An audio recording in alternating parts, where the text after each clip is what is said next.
성령 하나님께서 특별한 교회를 캐스팅하여 주시고 로케이션 하셔 주시고 무더위 속에서도 하나님이 기도받기 원하시는 하나님의 아들 딸들을 보내주셨습니다. 우리의 처지 위치 환경과 다르게 하나님이 우리를 기억하십니다. 우리를 사명자로 세우셨습니다. 사도행전 1장 8절의 말씀, 오직 성령이 너희에게 임하시면 너희가 권능을 받고 예루살렘과 온 유대와 사마리아 땅 끝까지 이르러 나의 증인되라. 증인들을 세우셨사오니 기적의 불을 허락하여 주시옵소서. 치유의 불을 허락하여 주시옵소서. 말씀의 불을 허락하여 주시옵소서. 능력의 불을 허락하여 주시옵소서. 이 모든 말씀 살아 역사하시는 우리 주 예수 그리스도의 이름으로 간절히 기도드렸나이다. 아멘. 영광의 박수 올려드리겠습니다. 성령 하나님, 저는 이제 영화 드라마를 만드는 사람인데요, 날이 무척 덥습니다. 그죠? 날이 무척 더운데 박수 3번 칠까요? 한 번 더 칠게요. 마지막으로 한 번 더 시작! 이렇게 3번 칠 때마다 인도에서는 한 명의 생명이 태어나요. 우와. 인도는 하루에 26만 명이 태어나요. 1년에 2,400만 명의 인구가 폭발적으로 증가해요. 그런 나라에도 하나님이 인도를 부흥, 리바이벌의 땅으로 선택하셨어요. 자, 제가 어떤 말씀 드리고 싶냐면, 저는 이제 영화 드라마를 만드는 사람인데요, 저희들이 영화 드라마를 만들 때 쓰는 용어가 있어요. 로케이션 한다, 이런 말을 써요. 로케이션 한다. 로케이션 한다는 말은 뭐냐면 땅을 특정한다는 뜻이에요. 씬 1, 평창 순복음교회, 그 다음에 가로 열고 낮 시간 가로 닫고, 그 다음에 평창 순복음교회 오후 부흥 집회가 2일차가 벌어지고 있다. 성도님들과 목사님들 객석에 앉아있고 선포자 윤학열 감독 앞으로 나와 마이크를 잡는다. 이렇게 어떤 시나리오를 쓸 때 씬 1, 씬 2, 씬 3 이렇게 씬마다 장소가 필요해요. 그죠?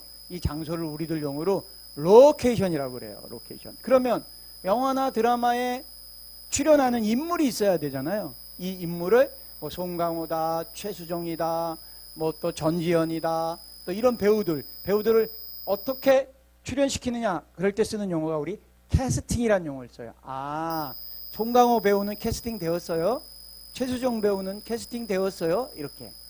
그래서 로케이션과 캐스팅이라는 그런 단어를 쓰는데, 저는 로케이션과 캐스팅이 제가 쓰는 그런 용어인 줄 알았어요, 그냥. 그런데 알고 봤더니 이 성경은 다 로케이션과 캐스팅의 역사예요. 하나님은 땅을 선택하십니다. 일본에서 선교 사명을 다 마치고 오신 우리 정은교 목사님에게 두루두루 내가 내 사랑하는 종에게 다음 사역지를 어디로 줄까 두루두루 살피다가 평창 이곳에 기도하는 한 영혼이 있다. 한 영혼이 온 천하보다 귀하다. 아무도 이곳이 시골이라 가려고 하지 않는다. 그러나 내가 내 종에게 내 말에 밴드미하는, 내 말에 순종하는, 내 말에 무릎 꿇는, 내 말에 기도하는 내 종에게 이 땅을 로케이션 하겠다. 그래서 목사님에게 이 평창 지역에 대한 돌을 주셨고, 이 교회 허벌판이었죠. 여기 천막 치고 기도하셨을 거예요. 눈이 오나 비가 오나 바람이 부나 기도하셨을 거예요. 기도하다 보면 하나님의 영이, 성령님이 임재하시고 성령님이 편재하시고 성령님이 기름 부음을 주셔서 이곳에 이렇게 예배쳐서 예배당이 만들어졌어요. 자, 세상적으로 보기에는 평창에 있는 이 순복음교회가 저거 뭐야? 저 도로 밑에 있는 저 뭐야? 저기 뭐 성도들이나 오기나 해? 이렇게 세상 사람들은 그런 시선으로 바라볼 수 있어요. 서울에 있는 대형 교회도 아니고 수만 명이 모이는 사람들도 아니고. 그런데 서울에 있는 수만 명이 모이는 교회에 하나님이 기억 안 하실 수 있어요. 우리 평창 이 순복음교회 하나님이 기억하실 수 있어요.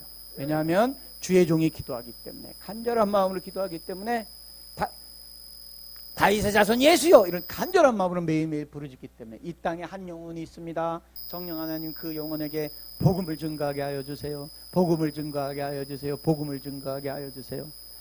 특별히 이 땅이 주 예수 그리스도의 이름으로, 성령 하나님의 이름으로 선택되었음을 예수 그리스도의 이름으로 선포합니다. 할렐루야. 영광의 박수 올려드립니다. 자, 제가 이렇게 이야기를 지금 제가 잘하는 것 같아요? 못하는 것 같아요? 잘하죠, 그죠? 근데 제가 원래 말을 더듬던 소년이었어요. 말을 더듬어요. 막 이렇게. 그리고 꿈만 꾸면 목류병. 꿈을 꾸면 어떤 할아버지가 나타나. 삿갓을 쓴 할아버지가 나타나서 나를 데리고 어디로 데려가 막 이렇게. 그러면 하도 그 꿈을 반복해서 꾸다 보니까 알아. 아, 내가 오늘 또 이 꿈 꾸네. 이 할아버지 나 또 데리고 가는데? 어디로 가? 그러면 동굴 밑으로 내려가. 아, 동굴 밑으로 내려가면 희한하게도 그 동굴 밑에 새로운 세계가 열려요. 그런데 동굴 밑인데, 분명히 내가 동굴 위에서 내려왔는데, 동굴 밑인데 달이 있어. 그리고 그게 절마당이야, 절마당. 절이야? 아주 큰 절이야. 아주 큰 절이야. 기와가 막 이렇게 올려진 큰 절에 내가 마당에 서 있는데 도령복장을 하고 서 있어. 근데 내가 딱 내 꿈속에서 걔가 나야. 딱 보니까 그 절마당에 폭포가 이렇게 흘러. 폭포가 흐르고 그 다음에 달도 떠 있어. 근데 내가 어느 순간에 폭포를 이렇게 봐. 또 이렇게 달을 봐. 그런데 뺨이 막 아파. 아니면 몸이 너무 추워. 눈을 떠보면 행길 가운데 서 있고. 행길 알죠? 4차선 도로 같은 데 서 있고. 눈을 딱 떠보면 그러니까 어떤 사람이 하도 정신을 못 차리니까 찬물을 껴안고 막 그런. 이게 목류병이라는 병이에요. 잠을 자면 자다 말고 어딘가 걸어 나가. 걸어 나가서. 그래서 군대 가기 전까지도 이런 증상이 있었어요. 그래서 야, 내가 군대 가서도 이러면 어떡하지? 내가 군대 가서 이러면 큰일 나잖아요. 나라를 지키라고 그래. 총도 있고 수류탄도 있고 이런데 갑자기 자다가 보초 쓰던 사병이 그냥 가서 철책선 가 있고 막 이러면 어떡하겠어요. 그래서 걱정하였는데 군대가 빡세긴 빡세더라. 군대 갔을 때는 그런 증상이 안 나타났습니다. 자, 그럼 내가 왜 이렇게 말을 더듬었냐? 말을 더듬고 그 다음에 이렇게 목류병 증상이 있었느냐? 이야, 여기서부터 진짜 다른 데서는 얘기하지 않았던 디테일한, 특별히 평창순복음교회는 하나님이 허락하신 땅이니까 제가 고변하겠습니다. 우리 아버지가 재작년에 돌아가셨는데 1935년생이시니까 33년생이시니까 80대 중반으로 돌아가셨는데 우리 아버지가 가정을 갖고 계셨던 분이에요. 그런데 일탈, 옛날에 이제 명동에 핸드백 양품점 문화가 있었어요. 양품점. 거기서 일하던 저희 어머니 처녀를 속인 거야. 유부남이 육체적인 행위를 하려고 속여서 우리 어머니가 깜딱 넘어갔네. 넘어가서 사랑을 나누는데 죄가 생긴 거예요. 근데 우리 아버지는 공직에 계셨어요. 그래서 우리 아버지가 그러니까 마음을 다 준 게 아니니까 어떻게 즐기려고 하다가 내가 생겼으니까 나라는 생명을 지우려고 하셨어요. 그런데 우리 어머니가 나를 낳았어요. 나를 낳아서 태어나는 순간 우리 아버지 입장에서는 입장을 바꿔놓고 보는 거야. 즐길 땐 좋았지만 입장을 바꿔놓고 남자아이가 태어났어. 이 아이가 자기의 공직생활의 혹이야. 나라는 생명이. 진급이 안 돼. 투소가 들어오면 진급이 안 돼. 요즘 같으면 아예 그냥 면직이 되죠. 잘리죠. 직장에서. 옛날 같았으면 그래도 뭐 이렇게 윗선에다 줄을 대고 그래도 어쨌든 사생활에 부도덕한 사람이라고 낙인이 찍히니까 진급이 안 돼. 그럼 우리 아버지 입장에서 뭐야? 내가 미운 거야. 어린 내가 미운 거야. 저만 보면 소리를 지르기 시작하는 거야. 이놈의 새끼는, 저놈의 새끼는. 우리 아버지가 어렸을 때 기억으로 자주 우리 아버지 뵙지는 못했지만 우리 아버지가 와 계시다 이러면 어린 마음도 두려워, 무서워. 그럼 그냥 편하게 강렬아 물 한 대접 갖고 와라 이러면 그냥 편한 말인데도 겁이 나니까 이거 덜덜덜덜덜 가다 이거 엎으면 우리 아버지가 폭언이 나오기 시작하는 거야. 저놈의 새끼는 주의가 산만해서 앞으로 뭐가 되려고 저러냐. 자, 저주와 분노를 먹고 자라면 이 사람이 저주스러운 사람이 돼요. 식물도 여러분들 농사 같은 거 지시는 분도 계시잖아요. 작물을 이렇게 할 때 매일 이 호박은 저주받을지어다. 이 더러운 호박, 못생긴 호박, 이 더럽고 취약한 호박, 너는 썩어질지어다. 너는 이러면 호박이 자라지도 못해요. 그런데 비록 미물도 호박이더라도 어여쁘다, 착하다. 야, 어쩌면 넌 이렇게 곱니? 그래, 무럭무럭 자라서 우리 자손들에게 좋은 영양이 되어다오. 아유, 어제보다 오늘이 더 컸구나. 아유, 오늘은 이슬을 먹어먹네. 너 이렇게 아름답니? 너 이쁘다. 이러면 호박이 막 그냥 무럭무럭 말의 영이기 때문에 그래요. 그렇게 자랐던 그런 사람. 그런데 제가 이제 아버지에 대한 분노로 성장했거든요. 분노로. 그래서 제 마음속에 어떤 분노가 자랐냐면 내가 크면 친가집가 이 아버지에게 복수를 해야 돼. 그래서 제가 24살 때 신춘문예로 등단을 했어요. 어린 나이에. 그러니까 그 등단을 어떻게 하게 되었느냐. 초등학교 때 내가 잘할 수 있는 게 하나도 없는 거예요. 왜냐하면 하도 나쁜 말 안 된다. 이놈 새끼, 쌍놈 새끼, 이런 놈, 저런 놈. 그러니까 아주 주눅들은 소년이야. 말도 더듬는 소년이야. 할 수 있는 게 아무것도 없어. 그런데 제가 글을 썼어요. 옛날에 소년중앙이랑 어깨동무라는 잡지가 있었어요. 이렇게 인터넷이 없을 때니까. 거기다가 글을 써서 투고를 했는데 왜 투고를 했냐? 거기에 뽑히면 6개월치 공짜 6개월치 쿠폰이 나와. 그래서 6개월 동안 소년중앙과 어깨동무를 볼 수 있는 거예요. 그래서 그걸 그냥 툭 던졌는데 이게 됐네? 처음으로 칭찬을 받은 거예요, 제가. 야, 학렬이 너는 너는 글 쓰는 재주가 있구나. 야, 학렬이 너는 너무나 자존감이 낮았던 소년에게 꿈이 하나 생긴 거야. 나도 잘할 수 있는 게 있네. 그럼 나는 책을 읽고 글을 쓰는 사람이 되어야 되겠다. 그런데 책을 읽고 글을 쓰는 사람이 되겠다고 생각했는데 어떤 동기로부터 시작되었나? 나를 미워하는 아버지. 내가 우리 아버지와 친갓집 식구들에게 복수하는 마음을 가져야 되겠다. 이런 마음으로. 저주하는 마음으로 글을 썼는데 분노가 힘이 있어요. 저주가 힘이 있더라고요. 밤을 안 자도 잠이 안 와. 그래서 어린 나이에 제가 24살에 신춘문예를 등단합니다. 지금은 작가 되기가 아무나 작가 될 수 있어요. 인터넷이 발달돼서. 근데 그때 당시는 신문사, 동아일보, 중앙일보, 조선일보, 경향신문 이런 신문사에 1월 1일 날 그러니까 시, 소설, 수필, 희곡 이런 부분에 원고를 보내서 이렇게 심사를 거쳐서 합격된 사람이 1월 1일 날 대문짝만하게 사진이 실리는 거예요. 뭐 1990년 동아일보 신춘문예 당선자 시, 소설, 수필, 희곡 이러고 사진과 함께 당선 소감 이렇게 실리는 거야. 어린 마음에 내가 이런 신문사에 신춘문예로 등단하면 우리 어머니를 기쁘게 해드리겠다. 평생 핍박에 살아온 우리 어머니를 기쁘게 해드리겠다. 이런 마음으로 글을 썼어요. 저주에 힘이 있어요. 복수하는 마음에 힘이 있어요. 분노에 힘이 있어요. 그러니까 밤잠을 안 자고 막 제가 서울예술전문대학교 나왔거든요. 지금 이제 서울예대라고 좋은 대학교가 되었는데 제가 다닐 때도 좋은 대학교였는데 특별히 교수님들이 좋았지만 학생들은 수준이 낮은 학생들도 굉장히 많았던 그 학교에 저는 눈을 부릅뜨고 글을 썼어요. 왜? 복수하려고, 저주하려고, 슬픔을 먹이려고 우리 어머니의 눈물을 그냥 이렇게 해서 친같이 사람들 얼굴에 그냥 뺨따기에 신문도 그냥 뿌려보려고 그렇게 악을 쓰고 바둥바둥 거리죠. 근데 이 일이 되는 거예요. 근데 저는 이게 어둠에 캐스팅된 줄 모르고 이렇게 되었어요. 그래서 어떻게 되었을까요? 24살에 신춘문예 등단되었어요. 할렐루야. 대학교에 막 프랭카드가 다 붙고 200만 원 상금이었는데 그거 세상 사람, 세상 청년이니까 술로 다 먹었어요. 술값으로. 엊그저께 정은택이라는 선교사님 오셨죠? 내 술 친구하는 후배였어요. 우리는 정은택 선교사는 도깨비 귀신에 들렸고 나는 만시 들려서 우리가 3박 4일 동안 술 먹던 사람들이에요. 근데 하나님이 캐스팅하신 거예요. 하나님은 손상되어 있는 자들, 무너져 있는 자들, 상처 있는 자들, 눈물 있는 자들, 분노 있는 자들, 슬픔 있는 자들, 묶여 있는 자들을 캐스팅하세요.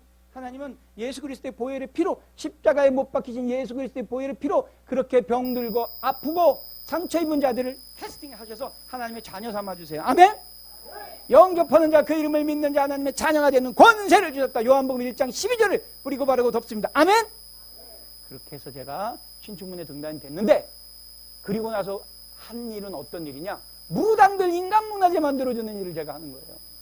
예수님 믿는 사람 보게 되면 그대로 저주가 나와 막.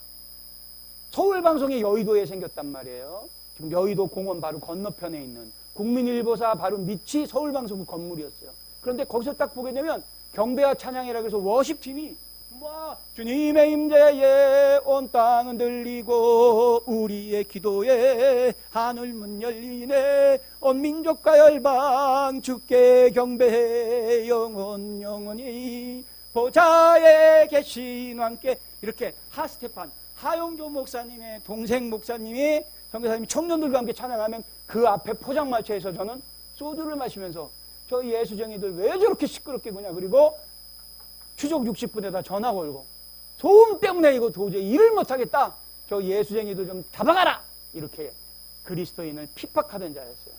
핍박하던 자였고 제가 무당들 인간문화재 만들어주는 일을 합니다. 방송 작가가 되어서. 왜? 복수가 있고 분노가 있고 슬픔이 있고 저주로 태어났으니까 음란의 씨앗으로 태어났으니까 막 사람만 보면 화가 나는 거야. 막 저것들 때려잡아 죽여야지 저것들 때려잡아 죽여야지 그러던 사람이었어. 그랬던 사람이었는데 제가 이제 했던 일은 어떤 일이냐면 제가 5월 5일 단원 날이에요. 생일이 5월 5일 단원 날 오전 11시야.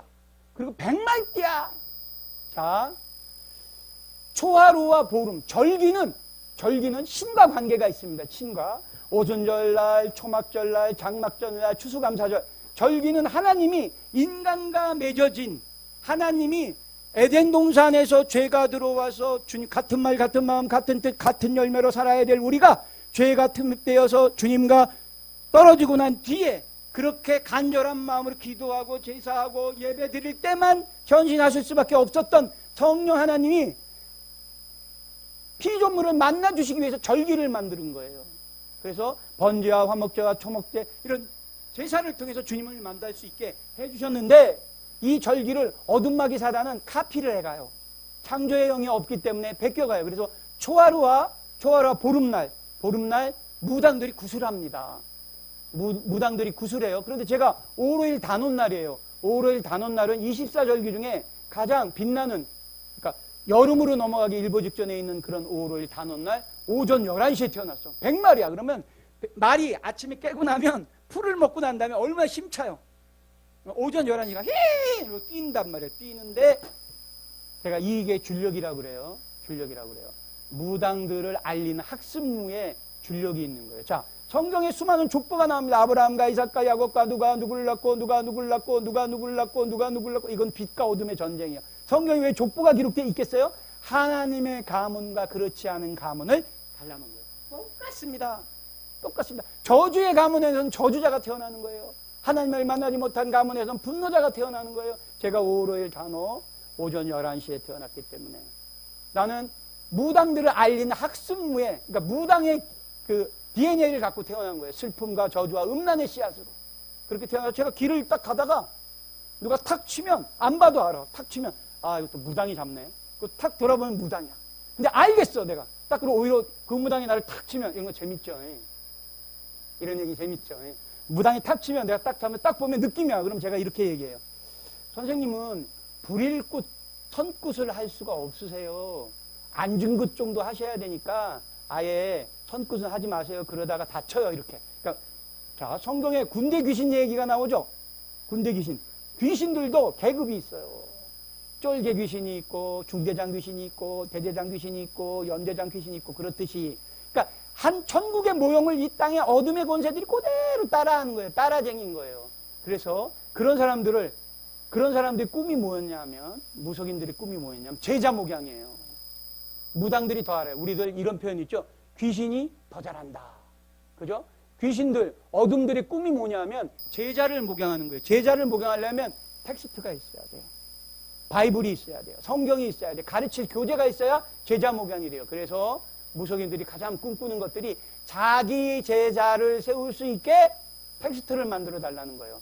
자, 그러면 학습무가 있고 강신무가 있고 세습무가 있는데, 강신무는 뭐냐?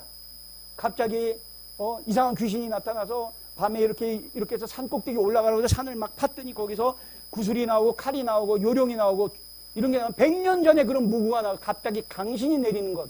그 다음에 학습무는 뭐냐면 저같이 무속을 알리는 기능을 가진 자들. 세습무는 뭐냐면 할아버지가 장구를 치던 사람이었으면 손자도 장구를 치는 자자손손 어둠에 묶여서 사는 사람들. 이렇게 무당들도 기질과 기능이 달라요. 그런데 저는 태어난 줄력 그리고 태어난 배경이 무당들을 알리는 그런 역할을 했던 사람이에요. 제가 어린 나이에 신춘문예 등단했고 돈도 많이 벌었어요. 그리고 아침에 눈을 딱 뜨면 전국 8대 무당들이 나한테 보고를 했어요. 윤 선생님, 계룡산도 사는 윤 선생님 오늘 오후에 누구누구 이런 사람들 만날 겁니다. 그런 사람들 중에 아무런 이야기도 하지 않고 가만히 앉아있고 안경 낀 사람이 있을 텐데 그 사람이 나중에 돈을 투자합니다. 그럼 정말 그렇게 돼요? 그러면 제가 소몰이 잡는 대굿을 시켜요. 그리고 그렇게 좋은 정보를 준 무속인에게는 제가 방송으로 알려요. 그러니까 기브앤테이크가 되는 거지. 그래서 저는 그러니까 방송국을 지나가다가 근심이 있는 PD나 이런 사람 딱 보게 되면 내가 딱 얘기해요. 자녀 문제야? 사업 문제야? 무슨 문제야? 내가 용한 무당 소개시켜줄게. 그래서 무당을 알리는 방송 작가였어요. 제가.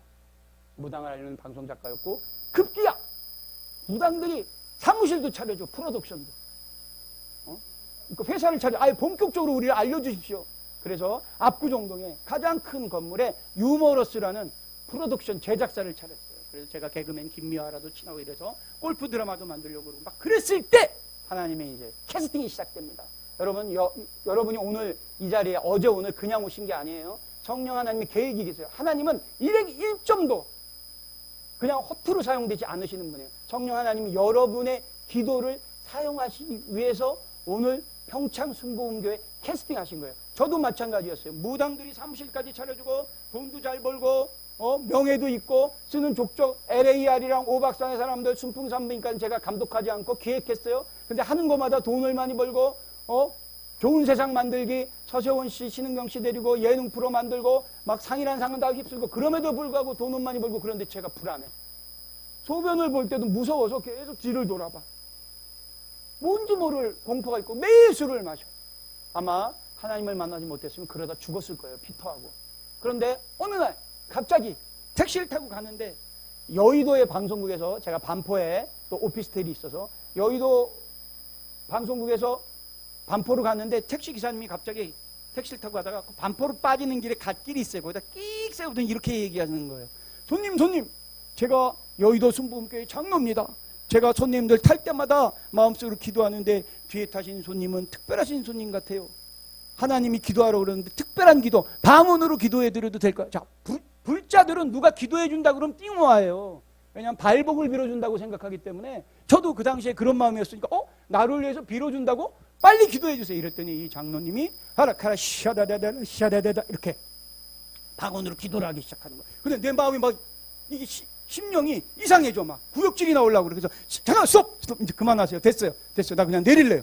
이렇게 한 그런 일이 있었고, 개그우먼 서길자라는 개그우먼이 어느 날 무당들이 차려준 프로덕션 사무실로 아침 새벽같이 와 있는 거예요.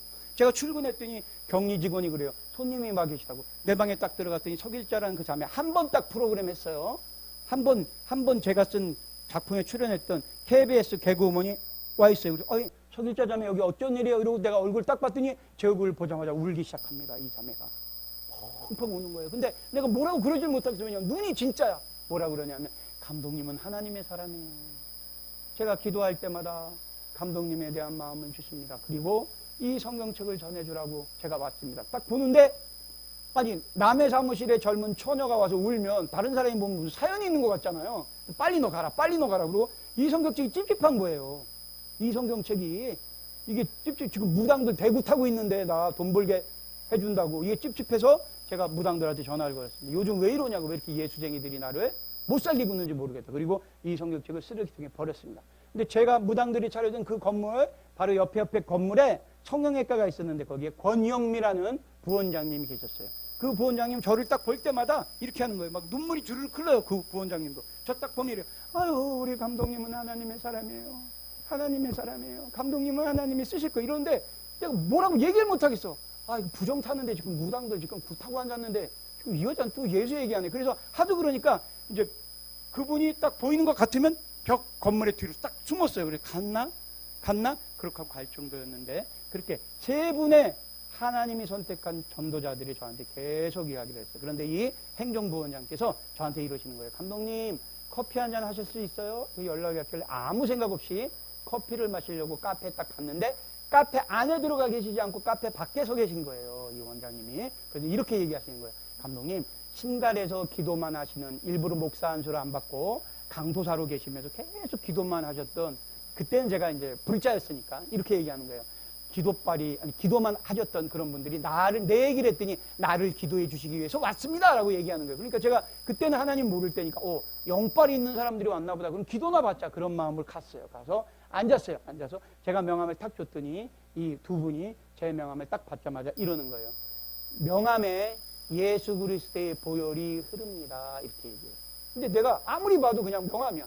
그 순간 내가 화가 딱 나는 거야. 아니 무슨 예수의 보혈이 흘러? 지들이 무당이야? 근데 기도는 받고 싶어. 빨리 기도해 주세요. 나 가게. 그 두 분이 기도를 하는데 제가 눈을 감는데 입이 이렇게 벌어져요. 쫙 아가리가 벌어지니 천천히 쫙 벌어져 안 당겨지는 거야. 이거 왜 이러지? 그러는데 말씀이 들어와요. 같이 기도를 하니 말씀이 들어요. 제가 어머니가 두 분인 사실을 알았던 그날 중학교 때, 그래서 버림받은 생명이었구나 라는 사실을, 저도 도살장 끌려가는 날을 알잖아요. 미물도. 이래서 친가집 식구들이 나를 미워했구나. 그런 비밀을 알게 된 내가 슬퍼서 새벽에 약수동 신당이동 로타리를 걸어가는데 진눈깨비가 내리는 거예요. 그리고 추워. 10월달인데 감기 기운도 있고 춥고 오한이 나고, 그런데 운동화에 물이 차갖고 찔뻑찔뻑거리고 이러다가 그 어린아이가 두리번거리는데 십자가가 보여.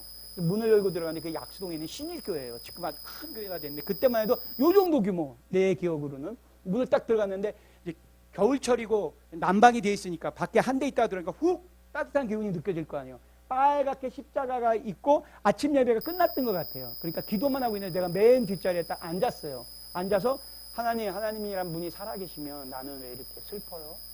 나는 왜 이렇게 힘들어요? 라고 기도 아닌 기도를 했는데 그 장면이 보여진 거예요. 40대 중반인 나한테. 영화처럼. 이건 안 돼. 이건 안 돼. 그러면서 마음속으로 음성이 들려옵니다. 사랑하는 아들아, 내가 너와 늘 함께하였다. 내가 너를 용서한다. 그리고 빛이 들어오기 시작합니다.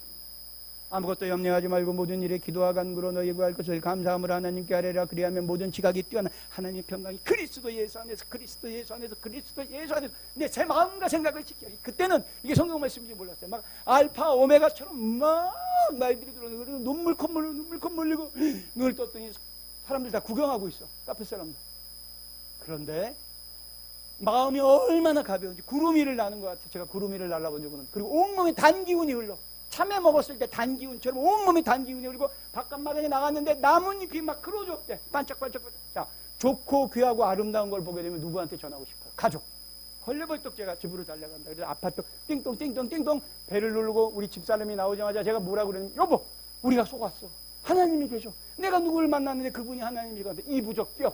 이거 띄어. 침대 들어. 이거 띄어. 뭐 몇 천만 원짜리 부적도 있거든요. 우리 집사람이 막 여보 미쳤어 무슨 하나님이 계시다고 그래. 이게 얼마나 비싸. 막 그렇게 얘기해요. 왜 이렇게 집사람이 이런 반응을 보였냐. 우리 집사람은 남녀호랑개교 일본 창가대학을 나온 불자. 우리 장모님은 남녀호랑개교 지역의 총괄 책임자. 우리 집은 귀신의 집안이야. 아침에 무엇을 하는 것까지 다 주술과 어떤 염원과 그런 걸로. 제가 상갓집에 조문하러 가잖아요. 상갓집에 조문하러 갔다 그러면 나올 때 속옷과 양말, 팬티와 양말을 그 상갓집 쓰레기통에다 버려야 돼. 왜냐하면 귀신이 따라붙으니까. 험한 꼴로 죽은 귀신이 그런 조문을 했다 그러면 띵똥 누르면서 여보 소금 뿌려. 그래서 아주 험한 꼴로 갔다 밥 뿌려. 쑥 돌려. 이렇게 해서 주술을 해야 돼. 어디 누구 만날 때마다 다 일진을 따져야 돼. 모든 것들이 묶여있던 내가 갑자기 낮에 나갔다가 돌아오고 난 다음에 우리 집사람한테 내가 하나님을 만났다 이랬더니 영적 전쟁이 벌어졌습니다. 저희 집사람은 전도하는데 3년이 걸렸어요. 왜 3년이 걸렸느냐? 너무 나의 세상적 기질을 잘 알고 있기 때문에. 저게 무슨 예수 믿고. 자, 제가 교회를 한번 데려가려고 그러면 우리 집사람한테 일주일 내내 제가 설거지를 합니다. 제 인성으로 할 수 없는 일들을 해요. 그리고 일요일날 드디어 딕딕딕 이제 막 11시 예배다 그러면 9시서부터 제가 뭐 청소도 하고 뭐 이렇게도 하고 설거지 개수물도 달고 쭉 해요. 그러면 우리 집사람이 소파에 딱 앉으면서 이렇게 얘기합니다. 아빠, 아무리 그래도 나 교회 안 가. 딱 이렇게 약간 무시하는 듯. 그러면 내가 딱 있다가 여보, 하나님은 그래도 당신을 사랑하지. 이렇게 얘기하다 어느 순간 제가 갑자기 닦고 있던 그릇을 그냥 밥그릇을 탕 치면서 너 지옥 갈까봐 그러는 거야. 응? 너 예수 만나게 하려고 내가 그러는 거지. 막 이렇게 얘기하면 우리 집사람이 바로 기다렸다는 듯이 딱 노려보는 눈빛으로 변하면서 바뀌긴 뭐가 바뀌어. 옛날이랑 똑같구만. 이러고 딱 가서 방문을 쾅 닫습니다. 그럼 내가 내가 사단에게 또 졌구나. 자, 이렇게 하나님을 만났는데 이렇게 하나님을 만났을 때 저에게 두 아이가 있습니다. 저희 아이가 어떻게 성장되었냐면요. 제가 아버지가 저를 원하지 않는 생명으로 저를 키웠거든요. 근데 우리 아버지가 뭐냐면 감정에 손상이 계신 분이셨어요. 왜냐하면 6.25 때 13살 소년이었으니까. 보세요. 13살짜리가 전쟁을 본 거야. 형제가 팔이 찢겨 죽고 그 배를 못 타서 다 죽어버리고 끼니를 굶고 막 시체가 널비하고 이런 것도 눈으로 본 거예요. 그러니까 이드가 무너져 있는 상황이야. 그리고 이 소년은 뭐예요? 이 소년은 동두천에 있는 미군 부대 가서 시레이션을 받아다가 갖고 와야 13 식구를 먹여 살릴 수 있어. 그러니까 정상적인 소년으로 성장한 게 아니에요. 책임감은 굉장히 많고 내가 여기서 실족하면 우리 가족이 굶는다는 어떤 책임감, 그런 상태에서 그 모든 스트레스를 술을 먹고 굉장히 폭력적이고 그런 인간으로 성장됐던 거예요. 그런 인간으로 성장된 그 상처가 고스란히 저한테 전이 된 거예요. 밖에서 기분이 좋으면 한없이 좋았다가 밖에서 기분이 나쁘면 한 소리 또 하고 술 먹은 날은 고통이죠. 한 소리 또 하고 때리지는 않았지만 다행인 거예요. 아버지의 폭력, 언어 폭력으로 완전히 묶여있던 자인데 불행하게도 내가 아버지가 되고 나니까 똑같이 우리 아이들에게 동일한 모습을 보이더라. 세상 일이 안 되면 와서 일 한 소리 또 하고 그러니까 우리 아이가 뭐냐면 아버지의 얼굴 기색을 보고 그날 저녁에 자기의 감정을 맞추는 거예요. 아버지가 술 먹었다 그러면 그냥 벽으로 붙고 혼날까봐. 아버지가 그러니까 아이의 자존감이 완전히 완전히 떨어져요. 저의 유년과 동일해진 거예요. 근데 제가 맨정신일 때는 이 아들한테 잘 권면한다고 스킨십도 침대로 데려가서 머리맡에 누워서 이렇게 몸을 이렇게 쓰다듬으면서 영준아 네가 동생이랑 잘 지내 이렇게 하다가 내가 회사 일이 안 되거나 술을 먹고 들어오면 소리 지르고 한 소리 또 하고 한 소리 또 하고 얼마나 이 아이가 고통스러웠을까. 주님을 만나고 난 날 제가 그때 장로교단 화평교회라는 교회 명지병원 앞에 있는 교회에 아들과 딸 중에 누구를 데려갈까 그러니까 아들한테 손이 먼저 가더라고요. 아들을 데리고 이제 갔어요. 가서 새벽 예배를 마치고 나오는데 저는 은혜 받죠. 살아있는 예수님이 저를 만져주시니까 내 아들아 너의 상처 너의 눈물 너의 아픔 내가 다 알고 있다 이렇게 위로해주니까 다 은혜 받고 이거 오는데 우리 아들은 정체성에 혼란이 오는 거야. 엊그저께까지 무당 할아버지 만나고 스님 만나다가 갑자기 획가닥해서 새벽에 깨우더니 교회를 데려와서 아버지는 울고 눈탱이가 밤새게 울고 얘는 이제 정체성에 혼란이 오니까 허리춤밖에 안 오던 아들이 이렇게 올려보면서 이렇게 얘기를 해요. 아빠 그럼 이제 무당 할아버지 안 만나고 스님 안 만나는 거네. 자, 세상에 그 어떤 애비가 자기 자녀를 귀신에게 바치고 싶은 사람이 있겠습니까? 몰라서 그런 거죠. 제가 우리 아들이 그렇게 물어볼 때 가슴이 찢어져요. 그래서 우리 아들을 데리고 목욕탕에 데려갑니다. 그리고 온몸을 다 씻겨요. 씻기고 태어나서 처음으로 저도 빨가벗고 있고 우리 아들도 빨가벗고 있고 영문을 모른 채 우리 아들은 저한테 몸을 맡겨 있고 제가 온몸을 비누칠 깨끗하게 하면서 주님 저의 손상으로부터 저의 연약으로부터 상처 입은 이 영혼 예수 그리스도의 사랑으로 깨끗하게 도말해 주세요. 오늘 저의 고백을 통해서 이 아들이 하나님의 자녀 되길 원합니다. 이런 간절한 마음으로 발을 딱 씻긴 다음에 제가 고개도 못 맞추면서 이렇게 얘기했어요. 아들 지금부터 하는 이야기 잘 들어. 지금부터 하는 이야기는 아버지 아들로 하는 이야기가 아니라 사람 대 사람으로 하는 이야기야. 하나님이 너를 사랑하시고 아빠가 할아버지에 대한 상처 때문에 너에게 소리 지르고 그랬던 거 용서해 주기 바래 라고 이야기를 하면서 제가 빨가벗었는데 하나님 우리 아이가 울기 시작해. 펑펑.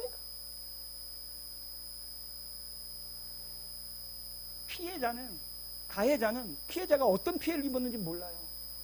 이게 회개의 기도입니다. 회개의 기도. 오늘 세 가지 기도를 가르쳐 드리려고 그래요. 사랑하는 사람들 사이에 가장 큰 손상이 있습니다. 가족은 축복의 공간이기도 하지만 상처의 공간이기도 해요.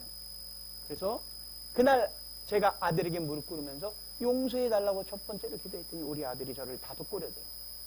보세요. 아버지와 아들 같은 사람들이 빨가벗고 있고 아버지가 울고 아들도 운다. 근데 대중목욕탕이다. 얼마나 웃겼겠어요. 그런 초등학교 5학년 때 우리 아들이 그런 경험을 했고요. 우리 아들은 어떤 아들이었냐면 구슬하게 되면 아버지에게 칭찬받기 위해서 요령과 칼을 들고 춤추고 다녀요. 스님 만나러 가게 되면 법당 마당을 총알처럼 달려가서 불상, 우상 앞에 108배 하는 아이예요. 왜? 아버지한테 칭찬받으려고. 내가 하나님을 만나고 나서 귀신에게 바쳐진 우리 아들한테 너무나 내가 인간적으로 미안한 거예요. 그 아들에게 용서를 구했고. 그리고 난 다음에 제가 하나님을 믿는 믿음 생활을 하는데 당대에 제가 하나님을 만난 거잖아요. 모태신앙, 혹시 모태신앙인 분 계세요? 모태신앙? 한 분도 안 계세요? 여기 평창교회는? 다행입니다. 제가 모태신앙이 아니어서 우리는 갈급하잖아요. 나를 위해서 기도해주는 선대가 없어요. 할아버지가 새벽 기도를 마치고 와서 손자에게 그 얼음장같이 시린 손으로 그 어린 생명의 이마에 놓고 아버지 이 아이의 삶을 축복하여 주고 이런 기도를 머금고 자랄 수가 없었거든요. 그래서 저는 그러니까 기도 동량을 하러 다닐 정도로 기도에 궁핍했던 자예요. 그런데 우리 아들, 딸을 위해서 제가 어떤 마음이 들었냐면 나는 당대 하나님을 만나서 나를 위해 기도해 줄 부모 세대가 없지만 우리 아들, 딸에게는 내가 이 아이들의 생명 구령을 위해서 기도해야 되겠다. 그래서 아들 방문을 조금 열고 딸 방문을 조금 열고 매일 아파트 복도에서 기도했어요. 살아 역사하시는 주님, 이제 하나님을 만난 이 믿음의 가문으로 자녀 삼아주신 이 가문에 목양되고 있는 지금 세대의 귀한 아이들이 있습니다. 사랑하는 아들 윤영준, 사랑하는 딸 윤여진 필요합니다. 하루, 이틀, 3일, 4일, 5일, 6일, 7일, 8일, 한 달, 두 달, 석 달쯤 되는 그 어느 날 우리 아들이 여름이니까 새벽에 깨서 오줌이 마려웠는지 화장실 가려고 가다가 아버지가 기도하는 것 같은데 자세히 얼핏 들어보면 지 얘기가 나와. 그러니까 우리 아들이 딱 서서 이거 뭐지 하다 보니까 아버지가 눈물로 아파트 복도바닥에 무릎 꿇고 기도하는 모습을 보더니 이 아이에게 감동이 왔는데 이 아이가 뒤로 돌아와서 제 등 뒤를 꼭 안는 거예요. 너님 것 바라면 아버지 감사해요 이렇게 얘기하면 이 등 뒤로 이 아이가 울어요. 그때 제가 무릎 꿇은 상태에서 어떻게 했는지 아세요? 마음속으로 옳지 됐다 이제 이놈은 하나님의 기도자로 살아가겠구나. 무릎 꿇은 부모의 모습을 아이들은 그대로 먹어갑니다. 이게 두 번째, 이게 증거기도예요. 첫 번째는 회개기도, 두 번째는 증거기도입니다. 사랑하는 사람들을 위해서 증거해 주세요. 자, 첫 번째는 내 사랑하는 사람들과 관계에서 오는 것들을 회개하기 원합니다. 두 번째는 증거기도입니다. 세 번째는 이 아이가 고등학교 2학년이 되었어요. 제가 구로전화국 앞을 지나가요. 저희 집은 일산이에요. 구로전화국에서 일산까지는 차로 1시간 10분 정도 거리예요. 막히는 시간은 1시간 반이에요. 그런데 핸드폰으로 문자가 왔어요. 영준이 담임선생입니다. 영준이가 체육활동 시간에 가슴에 공을 맞았는데 호흡이 끊겨져서 명지병원으로 후송 중입니다. 상황이 진행되는 대로 보고 드리겠습니다. 라는 문자가 온 거예요. 그리고 전화해보니까 담임선생님 아팠질 않아요. 내 사랑하는 자녀가 호흡이 끊겨서 죽어간다는 거예요. 그런데 갈 수가 없는 거래요. 내가 지금 당장 달려갈 수가 없는 거래요. 1시간이 넘는 거래요. 내 사랑하는 생명이 죽어간다는데 인간은 헛되고 아무리 돈이 많은 사람, 아무리 공부를 많이 한 사람, 아무리 권력이 있는 사람도 그런 물리적인 상황 앞에서는 어찌할 수가 없는 거예요. 자기 사랑하는 생명이 죽어간다는데 호흡이 끊겼는데 제가 어떻게 했겠습니까? 행길이에요. 행길바닥인데 차들이 막 오고 하는 게 행길바닥에 제가 무릎을 딱 꿇었어요. 무릎을 딱 꿇고 주여! 주여! 주여! 백가죽이 등에 붙는 그 상경이 되니까 내가 할 수 있는 거는 부르짖는 기도밖에 없는 거예요. 하나님 살려주세요. 예수님이 누군지도 모르고 불신 가정의 애비 만나서 우상에 묶여서 살던 이 아이가 이제 중등부 회장하고 고등학교 되어서 믿음 생활을 하는데 호흡이 끊겨가고 있답니다. 주여 이 어린 생명을 주님께 올려오니 살아계신 하나님 이 아이의 호흡을 되돌려 주시옵소서. 그렇게 막 땅을 치면서 기도하는 아마 지나가는 사람들이 보면 미친 사람 아니야 이거? 또라이 아니야? 막 울부짖는 것밖에 없는 거예요. 제가 막 주먹에서 피가 날 정도로 아스팔트를 치고 그렇게 기도합니다. 자, 이게 뭐냐면 강청의 기도예요. 다윗의 자손 예수여 바디오메가 외쳤던 그 기도. 태어날 때부터 맹인이야. 태어날 때부터 맹인. 그런데 예수란 사람이 눈 못 본 자들을 고쳤다는 소리를 들었어. 그날도 미문 앞에 앉아 구걸하고 있는데 예수가 지나간다고 그래. 소망이 생긴 거야. 꿈이 생긴 거야. 비전이 생긴 거야. 입을 열고 선포하는 거야. 어디 계십니까? 다윗의 자손 예수여. 다윗의 자손 예수여. 당신이면 내 눈을 뜨게 해줄 수 있습니다. 당신이면 내 눈을 뜨게 해줄 수 있습니다. 이게 부르짖는 기도예요. 너는 내게 부르짖으라. 그리하면 내가 내게 응답하겠고 내가 알지 못한 크고 신비한 일을 보이리라. 이 땅 한반도는 원산 부흥과 평양 부흥이 있는 곳이고 길선주라는 관운신을 믿는 도사, 평양에 가장 큰 한약방을 하던 귀신 따르던 자 길선주에게 어둠마귀 사단이 성경을 읽지 못하게 했어요. 토마스 선교사가 순교된 이후 샤무엘 모페 선교사가 성경책을 갖다 줘도 이 책을 못 읽게 했는데 존 버년의 천노역정이라는 하나님의 사람이 기록된 그 책을 보고 하늘신을 만나게 되어서 격동하는 거야. 그래서 평양에 있는 남산에 올라가서 주님 당신이 살아있는 것을 내가 이제 알았는데 내가 관운신 우상에게 절했던 자인데 어찌 주님께 영광을 올리겠습니까? 그러자 길선주야 너는 내게 부르짖으라. 그래서 주여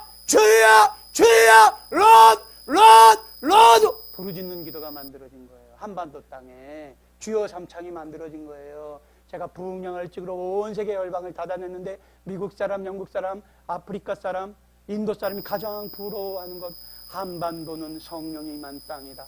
부흥의 땅이다. 로케이션이 되어 있는 땅이다. 부르짖는 기도가 있는 땅이다. 너는 내게 부르짖으라. 그리하면 내가 내게 응답하겠고 내가 알지 못한 그거 신비한 일을 보이리라. 제가 자천 타천으로 제 아들이 죽어간다는 그 소리를 듣고 제가 부르짖는 기도를 드린 거예요. 자, 생각해 보세요.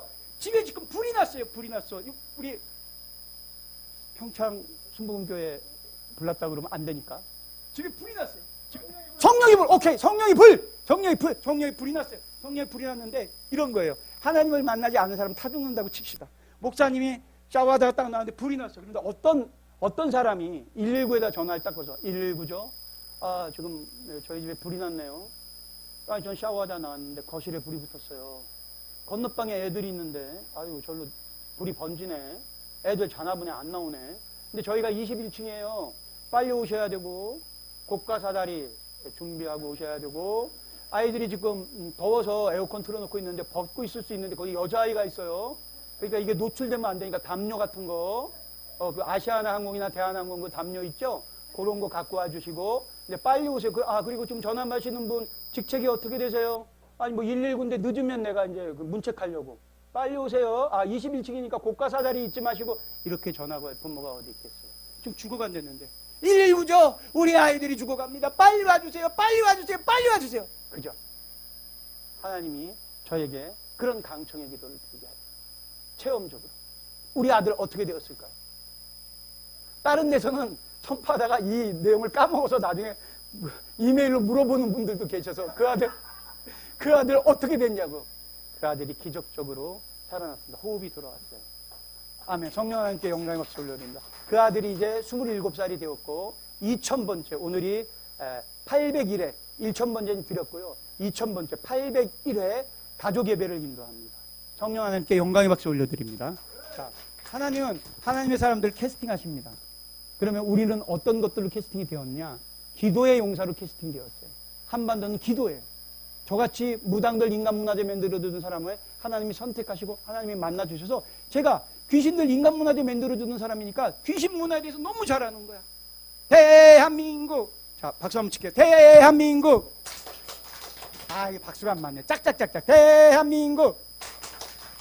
짝짝짝짝짝. 대한민국. 네. 자, 이렇게 우리가 대한민국. 이게 뭐예요? 한일전 축구 같은 거 할 때 우리 월드컵 때 만들어진 그런 응원단이잖아요. 근데 응원단 이름이 레드 데이블. 붉은 악마예요. 붉은 악마인데 지금도 그래요. 국가대표 대항전을 할 때 애국가가 흐릅니다. 동해물과 백두. 그리고 상대 국가 국기도 흐르죠. 그러고 난 다음에 스타디움 안으로 치우천왕의 깃발이 쫙 올라가요. 와, 함성 소리가 함께. 치우천왕이 뭐냐면 독재리시. 우리가 기와 보게 되면 이렇게 뿔 달린 독재리 있어요. 우리가 반만년 역사인데요. 4850년 동안 귀신의 나라였다. 우상의 나라였다. 어둠의 나라였다. 한의 나라였다. 눈물의 나라였다. 이 땅의 주인은 어둠막이 사단이었어요. 그래서 우리가 잘 부르는 노래가 뭐예요? 한마는 이 세상 야속하니마. 이렇게 한의 노래, 저주의 노래. 우리가 동국지 위지 동인전을 보게 되면 중국에서 우리를 가리킬 때 동이라는 오랑캐가 있는데 춤과 노래에 능하다라고 이야기했는데 우리가 이렇게 한이 많았던 그런 민족이에요. 그리고 자국민을 노예로 삼았던 민족이에요. 양반과 쌍놈의 여자. 그러니까 저주의 민족이에요. 저주의 민족이었는데 150년 전에 하나님이 이 한반도를 캐스팅하셨어요. 내가 이 땅을 로케이션하리라. 내가 이 땅을 캐스팅하리라. 그리고 그 당시에 가장 신실했던 하나님의 사람들 언더우드, 아펜젤러, 셔우드월, 정킨 17, 18, 19, 20, 21, 22, 23, 24 주님께 기름 부음 받은 성령의 인침을 얻는 오직 성령이 너희에게 임하시면 너희가 권능을 받고 예루살렘과 온 유대와 사마리아 땅 끝까지 일어나의 증인되라. 증인의 영을 받은 선교사들을 보내서 그 선교사님들이 순교함으로 이 땅이 기경되었거든요. 우리 구전되는 동화 중에 이런 게 있어요. 이상하고 아름다운 도깨비 나라 방망이로 춤을 추면 무엇이 될까? 금나바라바라 뚝딱 은나바라바라. 이게 뭐예요? 귀신이 이렇게 친화적인 나라예요. 귀신과 함께 살던 나라. 조상에게 매일 제사 지내는 나라. 조선시대 왕이 하는 일 하루 종일 조상 제사 지내는 일이에요. 설렁탕 나는 한 번이라도 먹어본 적 있다. 설렁탕. 이 설렁탕이 임금이 소를 때려잡고 하늘신에게 제사를 지내고 난 다음에 이 소를 백성에게 다 먹일 수가 없으니까 멀겋게 해서 소 한 마리를 아주 수천 명이 먹을 수 있게 국을 끓인 데서 유래된 거예요. 즉 뭐예요? 제사로부터 시작된 귀신으로부터 절하는 온 나라가 다 귀신에게 절하던 땅이었는데 하나님이 하나님의 사람을 캐스팅하셔서 이 땅을 바꾸고 계신 거예요. 동일합니다. 이 평창에 기도할 곳이 없어서 주님 앞에 무릎 꿇지 못했던 그 어린 소자들 때문에 우리 정은교 목사님을 캐스팅하시고 이 땅에 평창순복음교회 로케이션 하셔서 세상 사람들은 평창순복음교회가 있는 줄도 모르지만 하나님이 기억하는 하나님의 사람 하나님이 캐스팅한 하나님의 사람이 된 겁니다. 영광의 박수 올려드리겠습니다. 성령 하나님께. 오늘 제 이야기를 하려고 그러면 밤을 새야 돼. 밤을 새야 돼. 모든 순간순간이 다 기적이고 기적이고. 그런데 제가 소개시켜 드리고 싶은 목사님들 몇 분이 계세요. 영상까지 보여드릴 수는 없고 시간이 없으니까. 자, 인도에 사티스 쿠마루라는 목사님이 있어요. 이분이 2012년도 인도는 계급사예요. 다리미지라는 할아버지가 천민으로 있으면 손자도 다리미지라는 사람이 돼야 돼. 14억이 넘어 중국을 넘어섰어. 그런데 인도의 브라만 계급의 어떤 소년에게 거리 전도자가 외치는 거야. 영접하는 자 그 이름을 믿는 자에게 하나님의 자녀가 되는 권세. 권세 얘기는 좀 해야 되겠습니다. 제가. 자, 권세라는 게 뭐냐면 자녀의 권세. 지금 하나님의 여러분은 자녀 삼아 주시기 얼마나 위대한지 모르죠. 만약에 우리 평창 이 순복음교회 위에 이제 위에 도로에 대형 유도 트럭이 지금 지나가고 있어. 왕 지나가고 있어. 왕 지나가고 있는데 목사님이 유도 트럭 쓰세요 이러면 저 사람 뭐야? 빵빵 비켜 이렇게 하고 휙 목사님 오히려 벽에 붙어야 돼요. 그런데 교통경찰 복을 입고 지금 호루라기가 있어서 교통경찰 복을 입고 이렇게 하면 교통경찰 복을 입고 호루라기 쫙 하면 12톤 유조 트럭이 찍 가다가 끽 서요 안 서요? 쓰죠? 그게 뭐예요? 교통경찰이라는 권세 때문이에요. 영접하는 자 그 이름을 믿는 자에게 하나님의 자녀가 되는 권세를 주셨습니다. 근데 이 12살짜리 소년이 이 권세를 철석같이 믿은 거예요. 믿고 영국에 가서 목사님이 되어서 왔는데 성령님이 이렇게 얘기하는 거예요. 저곳에 예배당을 지어라. 30만 명이 들어가서 나에게 예배하기를 원한다. 그런데 하나님이 가리키신 그 땅이 자기 땅은 5분의 1밖에 없고 5분의 4는 남의 땅이에요. 자, 이 일을 어떻게 했을까? 성령님이 눈을 감기만 하면 그렇게 얘기하는 거예요. 저곳에 나를 예배하는 교회를 지어라. 그런데 남의 땅이 5분의 4야. 그리고 인도 힌두 정부는 개신교 교회에 건축 허가를 안 내줘요. 지을 수가 없는 거예요. 불가능해요. 어떻게 했을까요? 이 사티스 쿠마루 목사가 스가랴서 4장 6절의 말씀. 이는 힘으로 되지 않고 능으로 되지 않고 여호와의 신으로 인다. 정확하게 40일 동안 3번의 금식 기도를 하였고요. 그리고 52일 동안 남의 땅에 교회를 짓기 시작합니다. 부목사들이 다 반대해. 우리 목사님이 돌았나봐. 우리 목사님은 또라이야. 저러다 저거 헐릴 거야. 저건 말도 안 돼. 그런데 성령의 힘으로 이거는 힘으로 되지 않고 능으로 되지 않고 오직 살아계신 하나님의 하나님의 영으로 되는구나. 성령 하나님께 무릎 꿇고 기도로 짓는 거예요. 그러니까 인도 정부에서 보는 거야.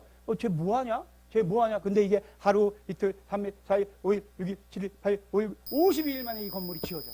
이 건물이 지어지니까 인도 정부의 힌두 시의회가 그제서야 부랴부랴 이걸 철거하려면 조례가 통과되어야 되니까 빨리 시의회를 열고 이렇게 90일 만에 이제 조례가 통과되었어. 그래서 드디어 이제 다 지어진 이 건물을 철거하려고 그래. 자, 이 건물이 어떻게 되었을까요? 이 건물이 어떻게 되었을까요? 아멘. 왜 철거 안 됐을까요? 모든 힌두 하나님이 하셨습니다. 모든 힌두 사원이 다 불법 건축물이야. 1000년 전, 2000년 전에 지어져서 토지 대장이 없어. 이거 종교적인 건물이라고 철거하려고 그러니까 형평이 안 맞아. 이걸 변호사들이 찾아낸 거야. 그리고 자, 남의 땅이야. 5분의 4가. 어떻게 되었을까요? 아니, 그래. 나라에서 허가가 안 된 건 그렇게 통과됐다 치자. 남의 땅에 지은 건 어떻게 통과되었을까요? 이 땅 주인이 인도의 땅 부자야. 그런데 이 일을 지켜봤어. 하다가 교회가 지어졌어. 이거 뭐지? 그랬는데 정부가 이 교회를 못 털어. 그러니까 이 인도의 땅 부자가 이렇게 생각하는 거야. 사티스 쿠마루를 만나 이렇게 얘기하는 거야. 너의 신이 참 신이로구나. 네가 지은 신전을 뺏으면 너의 신이 나에게 노를 할까 겁이 난다.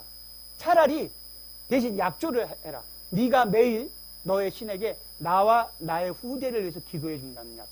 그럼 내가 주겠다. 성령 하나님께 영광의 박수 올려드립니다. 이 목사님이 순복음교회 2년마다 한 번씩 오세요. 사티스 쿠마루. 저랑 만납니다. 부흥영화를 만나는 거예요. 하나님이 부흥영화를 찍는, 이거 오늘 부흥영화 하려고 그러면, 얘기하려고 그러면 밤 또 새야 돼. 부흥영화를 찍게 홍해수처럼 하나님의 사람들을 만나게 해줘요. 그 다음에 나이지리아에 갔어요. 나이지리아. 자, 제가 눈을 감으면 제가 이제 미국 4개월 촬영, 영국 촬영, 이스라엘 전쟁 중에 하마스와 전쟁 중인데 거길 가라고 그래요. 하나님은 부흥을 받기 원하세요. 이스라엘이랑 전쟁 중인데 거길 가서 찍으래요. 근데 사티스 쿠마루를 만나게 해주셨잖아요. 그러니까 내가 it's okay. 저도 순종하겠습니다. 갔어요. 미사일 위로 날라. 근데 왜 전쟁 중에 보내셨는지 알겠어요. 단에서부터 부엘세바까지. 왜? 전쟁 중이니까 아무도 없어. 무주공산이야. 아무도 없어. 거기 원래 찍으려고 그러면 찍지도 못하고 8시간 줄 서서 기다려야 될 거야. 갈멜살 기도원.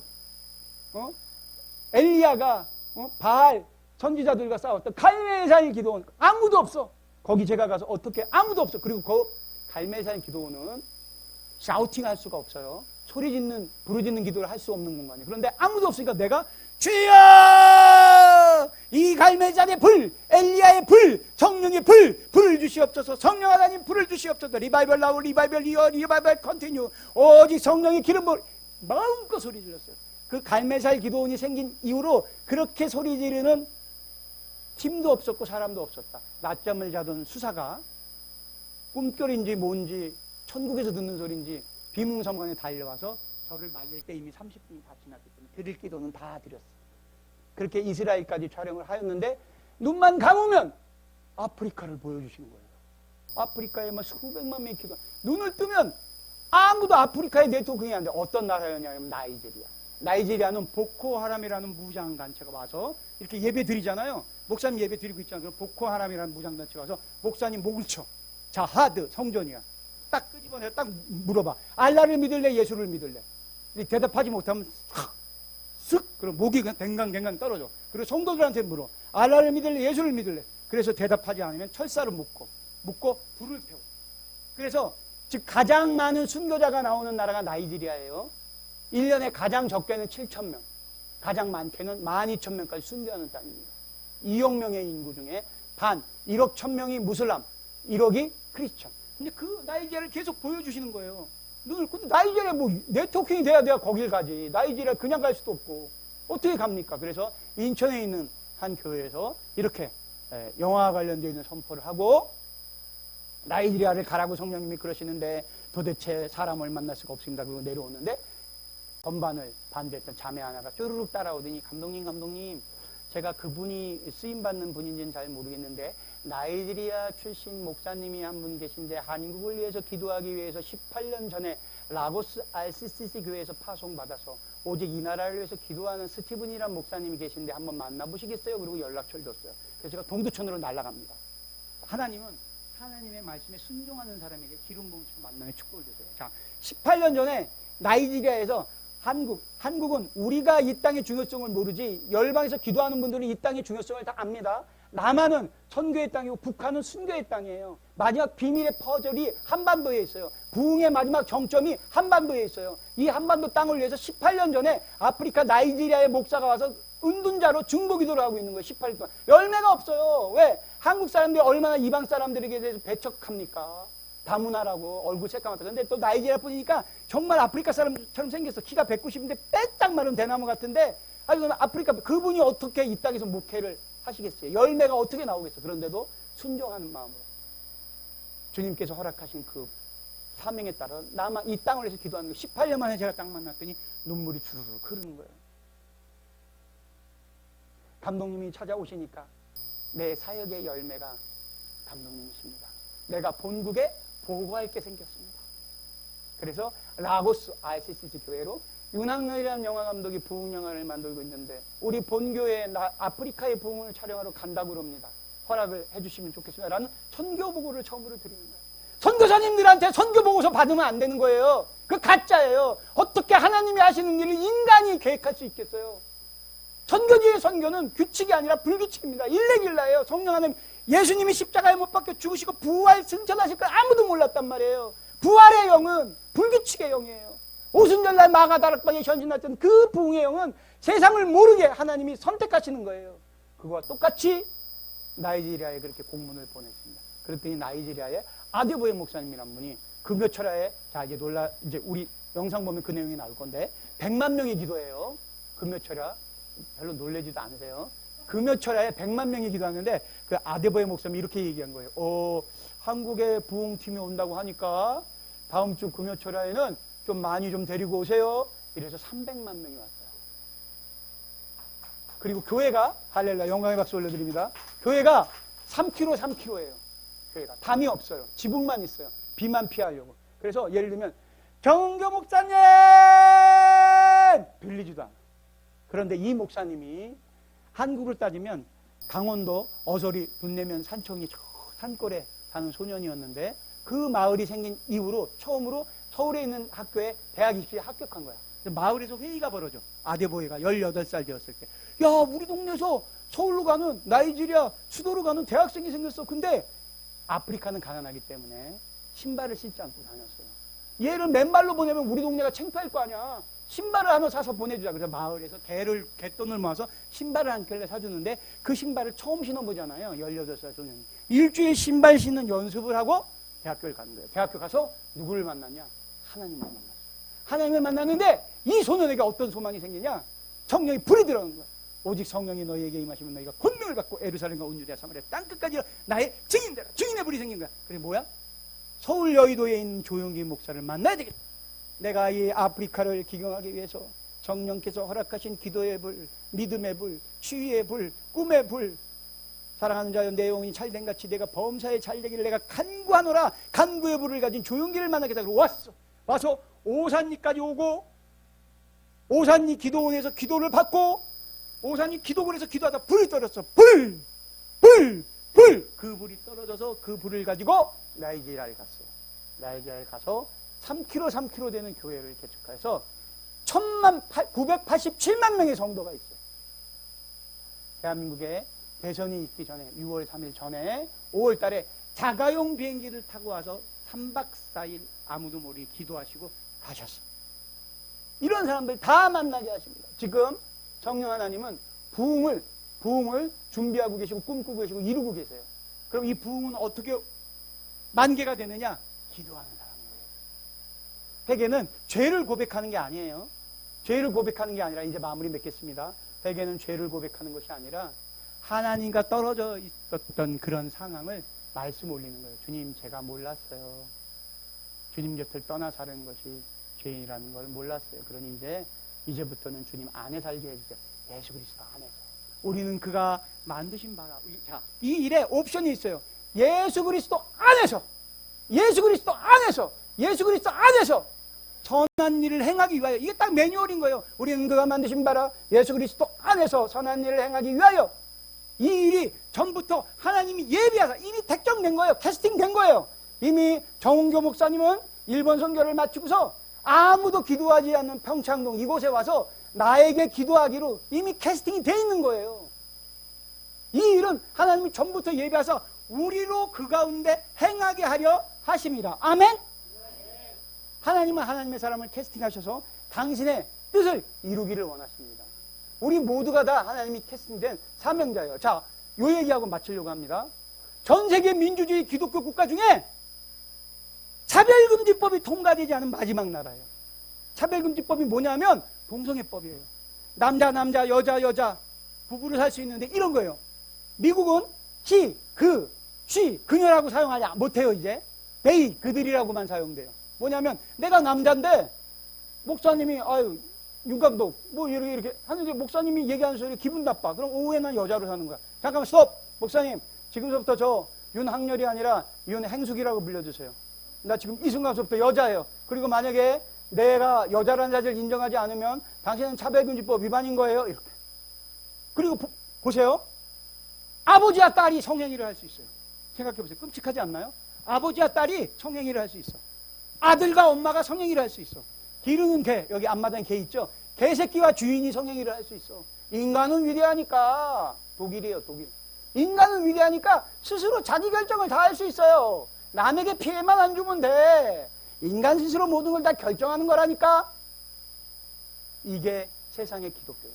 미국이 그러하고 영국은 복음을 증거하지도 못해요. 예수 믿고 천국 갑시다 이러는 순간, 예수 믿고 천국 갑시다 하는 순간 그 상대방이 이 사람이 특정 종교를 나에게 얘기하는 순간 내가 심령의 손상이 왔다. 내가 정신적 트라우마에 빠졌다. 나는 무슬림인데. 그리고 바로 경찰한테 수를 하면 체포당해요. 평등법 때문에. 그런데 유일무이하게 일본도 이미 이 법이 통과되었고 대만도 통과되었고 온 민주주의 기독교 국가가 다 동성애법이 합법화가 되었는데 유일무이하게 마지막으로 법으로 통과되지 않은 아슬아슬하긴 합니다. 마지막 나라가 대한민국이에요. 한반도. 자, 한반도가요. 지금 실제적으로 G7인데 실제적으로 G5예요. 제가 66년생이거든요. 저 어렸을 때만 해도 골목에 이런 소리가 들렸어요. 머리카락이나 금리빨 팔아요. 나라가 가난해서 우리 청년들이 다행히 없는데 너무나 가난한 나라였기 때문에 나라에 수출할 게 아무것도 없어. 어머니 가발밖에, 어머니 머리카락밖에, 누나 머리카락밖에. 그렇게 가난한 나라로 부대찌개 햄이랑 라면사리 넣어서 정말 맛있게 먹죠. 요즘 청년들. 부대찌개가 뭐냐면 미군이 버린 잔반 소세지를 갖고 끓여서 만든 게 부대찌개예요. 꿀꿀이죽이라고 미군이 버린 음식을 갖고 전 국민이 먹던 그런 가난한 나라에 하나님이 하나님의 사람들을 캐스팅하셔서 우리의 어머니, 우리의 아버지들이 기도하는 거예요. 너는 내게 부르짖으라. 그리하면 내가 내게 응답하겠고 내가 알지 못하는 그거 신비한 일을 보이라. 부르짖는 기도. 주님, 저희는 가난합니다. 저희는 전쟁으로부터 먹을 게 없는 나라입니다. 저희는 반도국가이기 때문에 어찌할 수 없습니다. 저희는 분단되었습니다. 살 길이 없습니다. 삼면이 바다입니다. 주님 불쌍히 여기셔서 그래서 소독의 광부로 갑니다. 소독 사람들은 3D라고 하지 않는 일 수 킬로 밑에 들어가서 대학교 나온 청년들이 산을 캐는 거예요.